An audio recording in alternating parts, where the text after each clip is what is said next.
Madhya Pradesh cabinet की बैठक आज वल्लभ भवन में माननीय मुख्यमंत्री शिवराज सिंह जी की अध्यक्षता में संपन्न हुई।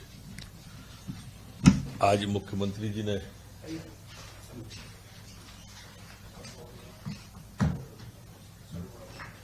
मध्य प्रदेश कैबिनेट की बैठक आज वल्लभ भवन में माननीय मुख्यमंत्री शिवराज सिंह जी चौहान जी की अध्यक्षता में संपन्न हुई, जिसमें अनेक महत्वपूर्ण निर्णय लिए गए। आज मुख्यमंत्री जी ने प्रारंभ में ही स्पष्ट किया कि कोरोना की वजह से वर्चुअल कैबिनेट प्रारंभ हुई थी, आज के बाद वर्चुअल नहीं होगी, जो भी कैबिनेट होगी वो एक्चुअल ही होगी। ओंकारेश्वर में आचार्य शंकर की 108 फुट ऊंची बाहु धात प्रतिमा संग्रहालय, अद्वैत अंतर्राष्ट्रीय वेदांत सिद्धांत की निर्माण की सैद्धांतिक स्वीकृति आज 2141.85 करोड़ की सैद्धांतिक स्वीकृति प्रदान की है। ये खंडों में और क्रमशः प्रारंभ होगा। माननीय मुख्यमंत्री जी ने इसकी दिव्यता और भव्यता के बारे में भी प्रकाश डाला है। आज जो हमारे पुलिस के कर्म जवान ड्यूटी पर रहते हैं, अस्वस्थ होते हैं, वो उनके परिवार के जो हमारे प्राथमिक स्वास्थ्य केंद्र है उनके लिए भोपाल में अब एक आधुनिक सुविधा और सर्व सुविधा से युक्त पुलिस चिकित्सालय बनाए जाने का मध्य प्रदेश की कैबिनेट ने 50 बेड का अस्पताल भोपाल में जो पुलिस के लिए होगा उसको भी सैद्धांतिक सहमति आज प्रदान की गई है। जैसा आप सब लोगों को विदित है कि निवेश के लिए लगातार मध्य प्रदेश में लोग आ रहे हैं और हमारे पास अब जगह कम पड़ रही है। इसके लिए स्वाभाविक रूप से आवश्यकता है कि हम नए क्षेत्रों को विकसित करें। अब प्रदेश में 2 नवीन औद्योगिक पार्क भोपाल के बगरौद, गोकला कुंडी और सीहोर के बढ़िया खेड़ी, यहां 59.89 करोड़ की लागत की वित्तीय व्यवस्था आज कैबिनेट के द्वारा की है। इसमें अलग अलग खंडों में अलग अलग विषयों पर अलग अलग अंश के साथ में मध्य प्रदेश की कैबिनेट के द्वारा इस पर सहमति दी है। इसकी स्थापना के लिए लगभग औद्योगिक क्षेत्रों के विकास के लिए ये सहमति दी है। इसमें 1650 करोड़ रुपए के निवेश की संभावना है और लगभग 2000 लोगों को 1950 लोगों को इन क्षेत्रों में रोजगार उपलब्ध हो सकेगा। आज एक महत्वपूर्ण निर्णय में मध्य प्रदेश खनिज अवैध परिवहन एवं भंडारण नियम 2022 को भी कैबिनेट के द्वारा मंजूरी दी गई है। इसमें माइनिंग के अवैध परिवहन पर सख्ती बढ़ाई गई है, कानूनों को सख्त किया गया है, जिससे कि हमारे यहां पर जो शिकायत आती है चोरी की, रॉयल्टी चोरी की, उसमें भी उनकी ट्रैक्टर ट्रॉली अगर पकड़ी जाती है तो रॉयल्टी की 15 गुना राशि पर्यावरण क्षतिपूर्ति के दंड के रूप में और कुल रॉयल्टी का 30 गुना दंड लेने का भी प्रावधान है। अगर ये प्रशमन नहीं करता है तो दंड को 2 गुना करेंगे। वाहन मशीनरी राजसात होगी। इसमें वाहन मशीनी जो खनिज रॉयल्टी जमा करेगा वो उसकी को भी विभाजित किया गया है, जो कि पूर्व के प्रावधानों से लगभग 2 गुना है। सबसे कम ट्रैक्टर ट्रॉली पर रखा गया है, लेकिन उसके बाद के वाहनों पर 6 दुपहिया वाहन 2 एक्सेल पे 50,000 रुपया, क्षतिपूर्ति का डंपर पर 1 लाख रुपया, 10 पहिया वाहन पर 2 लाख रुपया, 10 पहिया वाहन 3 एक्सेल पे 2 लाख और 10 पहिया वाहन से अधिक पर 4 लाख रुपया, ये दुगना कर दी है जुर्माने की राशि। इसमें एक चीज और है कि जब्ती होने पर सुपुर्दगी का जो नियम था अभी तक ऋण पुस्तिका के माध्यम से सुपुर्दगी दी जाती थी। अब राशि जमा करेंगे अगर तो सुपुर्दगी दी जाएगी। सबसे कम ट्रैक्टर ट्रॉली पे 50,000 रुपए में रखी है, जबकि 2 एक्सल 6 पहिया वाहन पर 1,50,000, डंपर हाइड्रोलिक 6 पहिया वाहन पर 2 लाख, 3 एक्सल 10 पहिया वाहन पर 3 लाख, 4-6 एक्सल 10 पहिया वाहन पर 4 लाख, जेसीबी 2 लाख, पोकलैंड 4 लाख। इस तरह से इसको भी विभाजित किया गया है। और अन्य उपकरण या और मिलते हैं, अन्य औजार मिलते हैं तो उनमें बाजार मूल्य का 10% इस तरह से रखा गया है। अपील कलेक्टर के यहाँ या कलेक्टर की अपील कमिश्नर के यहाँ भी करने का। इस तरह से अवैध माइनिंग रोकने के लिए आज बहुत कठोर निर्णय मध्य प्रदेश की कैबिनेट के द्वारा लिए गए।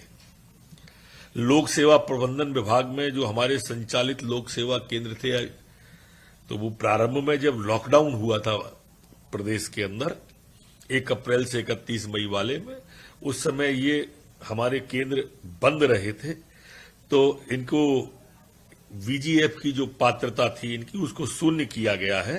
3 माह की अवधि की इसमें समय सीमा में भी वृद्धि की गई है और इसके लिए इसको शून्य कर दिया गया है राशि को।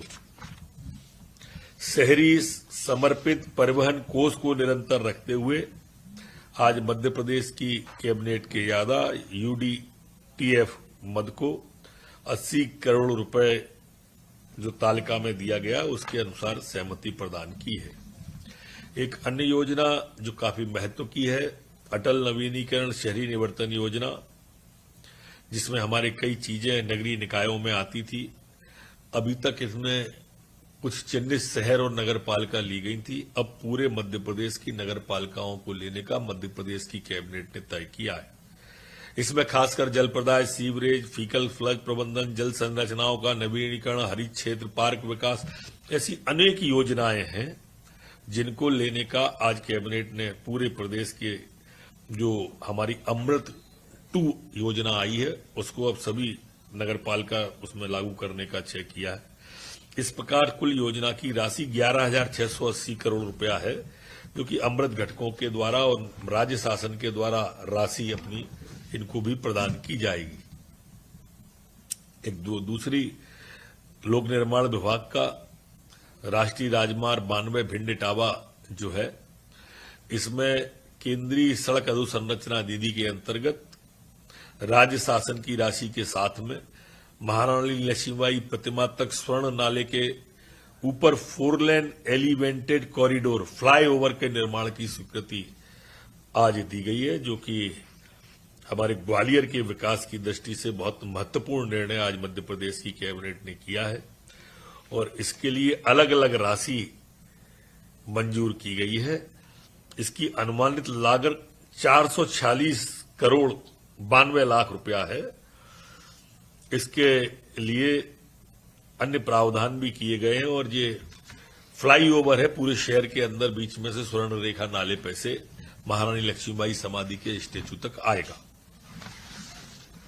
Narmada basin project company limited द्वारा मध्य प्रदेश सरकार की इक्विटी शेयर जारी करने के संबंध में एक अनुसमर्थन का मामला था, जिसको भी आज मध्य प्रदेश की कैबिनेट के द्वारा किया गया है। जैसा आप सबको मालूम है कि हमारे यहाँ पर जो बांधों की शुद्धिकरण जो होती हैं, काफी पुराने बांध हमारे यहाँ पर हैं, स्टेट टाइम के भी हैं, उनके शुद्धिकरण के लिए डीआरआईपी योजना में हमने प्रथम चरण में बहुत अच्छा काम किया था और द्वितीय चरण के लिए भी 551 करोड़ जो पुराने बांध हैं उनके मरम्मत के लिए भी आज कैबिनेट के द्वारा 551 करोड़ की मंजूरी दी है। 3 विश्वविद्यालय, प्रेस्टीज विश्वविद्यालय इंदौर, टाइम्स विश्वविद्यालय भोपाल, प्रीति ग्लोबल विश्वविद्यालय शिवपुरी एवं LNCT विद्यापीठ विश्वविद्यालय इंदौर की स्थापना प्रस्तावित अध्यादेश के माध्यम से संशोधन अध्यादेश 2022 के आज अनुमोदित किया है। एक अनूठी योजना है जो मध्य प्रदेश चला रहा है, जो परिसंपत्तियों के निवर्तन का मामला है और आप सबको भी विदित होगा कि इसमें मध्य प्रदेश ने पहल की तो हमें काफी केंद्र सरकार के द्वारा सराहना मिली। यहां तक कि हमें बड़ी राशि केंद्र सरकार के द्वारा इसमें लगभग 500 करोड़ है, हाँ 500 करोड़ रुपया जीरो ब्याज पर केंद्र के द्वारा हमारी इस योजना के लिए लगभग पुरस्कार स्वरूप ही कह सकते हैं। हिंदुस्तान का एकमात्र मध्य प्रदेश ऐसा राज्य है जिसने इस तरह की परिसंपत्तियों का निवर्तन किया है। ये आज जो आए हैं विषय उनमें भोपाल की सेंटर प्लेस बैरागढ़ परिसंपत्ति निवर्तन का है। इसमें 41,63,63,063 रुपए में 100% राशि जमा करने के बाद में देने का कैब, इसका अभी आज डिफर किया है भोपाल की सेंट्रल प्लेस, चूंकि ये मामला न्यायालय में विचाराधीन था। इसकी बोली जो मैंने अंक बताए हैं इसमें आ गई थी पर डिफर हुआ है। जबकि जबलपुर स्थित संभागीय कार्यालय पंचसंपत्ति निपन HI निविदाकार सुधीर कुमार रावत की उच्चतम निविदा राशि रुपए 46 करोड़ 20 लाख ये 100% राशि जमा करके देने का तय किया है। पहला डिफर है, दूसरा दिया है। इसी तरह से सतना का जो सतना बस डिपो थी उसको 62 करोड़ 62 लाख में देने का 100% राशि जमा करके तय किया है। उज्जैन का जो अशोका मंडी मार्ग आगर रोड है उस पर विनोद मिल पर संपत्ति में 8 और 9 का एकल भूमि पार्सल को 19 करोड़ 40 लाख 46 हजार में 100% राशि जमा करने के बाद देने का तय किया है। इसी तरह से सहकारिता विभाग की सहकारी सोयाबीन प्रसंस्करण संयंत्र नागझिरी जिला उज्जैन स्थित परिसंपत्ति को 10 करोड़ 94 लाख 80 हजार में 100% राशि तिलहन संघ की इस भूमि को देने का तय किया है। इंदौर में भूखंड पार्ट 1 क्षेत्रफल 2000 वर्ग मीटर, इसे 9 करोड़ 24 लाख 18 हजार में देने का 100% राशि के बाद में तय किया है। वहीं उज्जैन के सहकारिता विभाग के प्रसंस्करण नागझिरी, वही है क्या?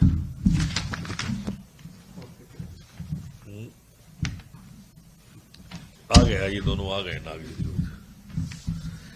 एक अन्य अधोसंरचना विकास से जुड़े विभागों के लिए सीधी भर्ती के लिए आज जो 2 विषय आए थे, एक सीधी भर्ती के सहायक यंत्रिका और उपयंत्रिका। इसमें उपयंत्रियों के लिए पीईवी के माध्यम से भरने का की सैद्धांतिक सहमति दी, पर चूंकि सहायक यंत्री और उसके लिए गेट का विषय आया था, जबकि मध्य प्रदेश के मुख्यमंत्री जी की इच्छा है कि हमारे प्रदेश के नौजवानों को ज्यादा से ज्यादा रोजगार मिले, तो उन्होंने पुनः इसकी समीक्षा करने के लिए सीएस महोदय को अधिकृत किया है। आज मुख्यमंत्री जी ने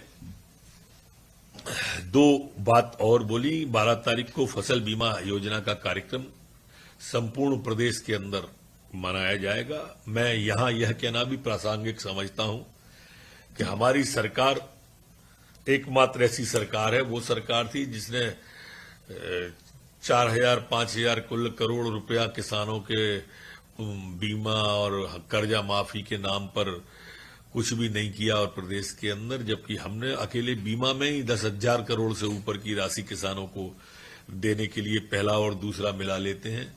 तो जो काम आप देखते होंगे हर हफ्ते माननीय मुख्यमंत्री जी कभी किसी न किसी योजना में और किसी न किसी मद में कभी गरीब को कभी किसान को राशि हजारों करोड़ के रूप में हम डाल रहे हैं।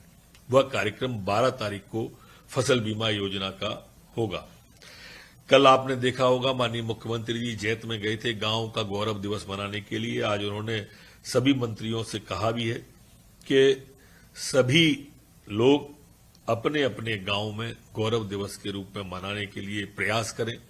उन्होंने उदाहरण दिया, जैसे इंदौर ने मां अहिल्याबाई के जन्मदिन को मनाने का तय किया है।